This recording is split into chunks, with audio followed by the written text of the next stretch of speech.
inside me, Sean? We're inside of a Boeing 787. Crazy, right? I know. But hey, so, listen guys. I'm going to show you how your bags get loaded inside the aircraft. They get loaded into one of these big containers.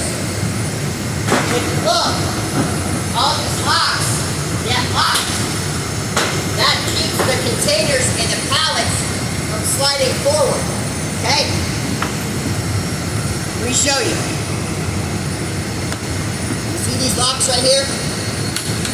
That holds the container in place. So that way, that won't shift forward or backward. It stays locked, right? And then, it's just a simple flick of the switch, or lock in this case. Pretty cool, huh? Now, some of these locks are designed for containers, and some of these locks are designed for those cookie sheets. You guys remember that video I did of that big cookie sheet? That's what some of these locks lock in here. And we have this big space at the end. Pretty cool, huh? So you sit right up there. Right up there. And your bags are stored down here. Awesome, huh? This has been another video. Check it out.